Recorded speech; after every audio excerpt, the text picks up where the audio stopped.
Hey guys, my name is Grant. I'm on a mission to watch every movie ever made, or at least as many as I possibly can. If that's something that you are interested in, then your wish has been granted and you are in the right place. So, with the release of The Rip this last weekend, a lot of people are really starting to realize that you can get some good straight to streaming movies, whether that's Netflix, whether that's Hulu, whether that's Prime Video. And so I just wanted to take the opportunity to highlight five more underrated straight to streaming action movies that I think a lot of people might have missed. And I think every single one of these you should give a chance, especially in January where there's not a lot of good releases coming out in the theaters. So at number one, I just want to highlight one of my favorite movies that came out last year. If you saw my top 10 movies of 2025, you heard me talk about this movie. And this is going to be Playdate, directed by Luke Greenfield. Now, this is a movie starring Alan Ritchson and Kevin James as two dads, more or less, that have to protect their children from the government. And this is just one of the funniest buddy action comedies I've ever seen. The carnage is glorious. There's just so many scenes in this movie that you wonder who had to sit there and come up with it? Who had to think of the mom mobster brigade that tries to take these two out on the highway? Who had to sit down and decide how they were going to write this movie?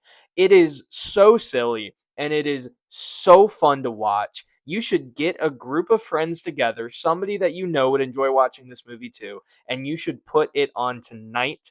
It is on Prime Video. At number two, I have another one of my top movies of last year. Okay. And this is going to be Havoc, directed by Gareth Evans, who you might know as having directed The Raid 1 and 2. He did some other stuff for Netflix, Apostle. And this is a Netflix original starring Tom Hardy and Timothy Oliphant. It has a little bit of that Christmas Die Hard spirit, but only in as much as this is the bleakest thing that could possibly happen at Christmas. You have these cops who are really trying to get back home to their families, but they're dirty cops. They've done bad things, and now justice is coming for them. And what really makes this movie worth watching is the amount of genuine desperation that you see in all of these characters as they're fighting. It almost feels more like these characters are flailing and scrambling to stay alive, just desperately trying to crawl out of the way of bullets or knives or whatever is being thrown at them. The movie just doesn't stop. It's a breakneck pace every time there's action on the screen. There's just so much going on. A lot of people have complained about how shaky and chaotic the camera work can get. And while I absolutely understand that, I personally feel like it adds a lot to the movie when you just don't know what's going on half the time, when it is so chaotic that you are just trying to get as much a grip on the situation as the characters. I think that's what Gareth Evans was going for, and I really think it works. I think Tom Hardy performs magnificently here. I think he channels some of that action energy that he's gotten from things like Mad Max, that he's gotten from the Venom movies. I think he is a phenomenal leading action actor. And a shout out to Timothy Oliphant, who is really reclaiming some of that justified energy that he used to have. He's not just a comedian from the Santa Clarita Diet.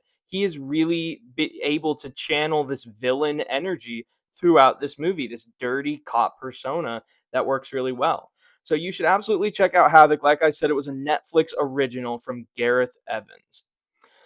At number three, I have Boss Level. And if you want to talk about The Rip, then you need to talk about Joe Carnahan's earlier work from 2021, Boss Level starring Frank Grillo and Mel Gibson.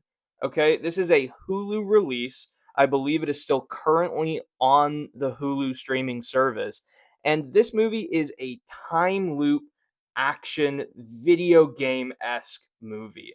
Okay, it's not based off of a video game, but it's as close to one as you can put onto a screen.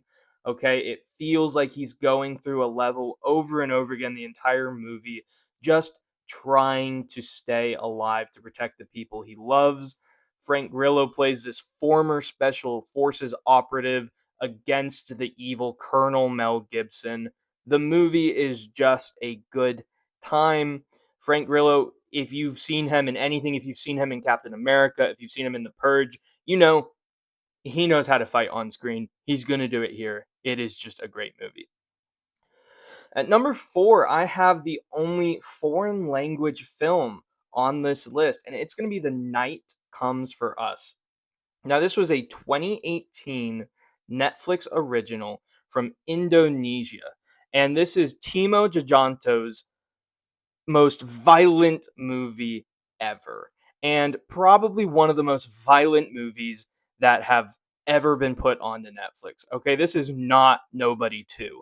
This is as close as an action movie can get to just pure horror. This is brutally violent. There's no comedy here. There's no levity. You are watching just the most serious portrayal of what being in the criminal life really looks like in a hyper violent, hyper stylized world where you've just got this nasty slog through bone and blood to the end of a bleak, hopeless movie.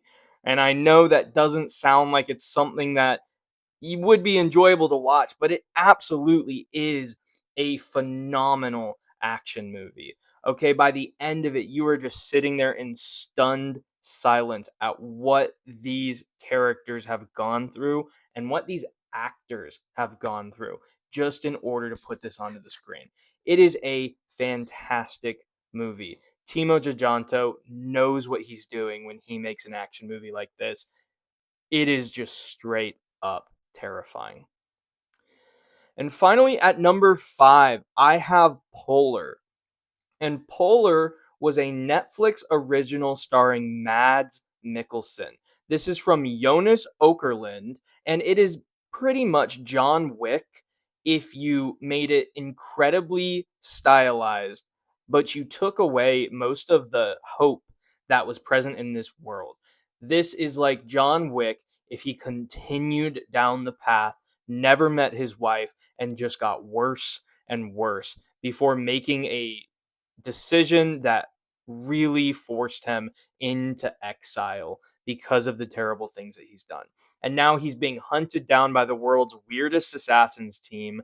And there's just so much punching, stabbing, and shooting in this movie that Mads Mikkelsen is really able to nail.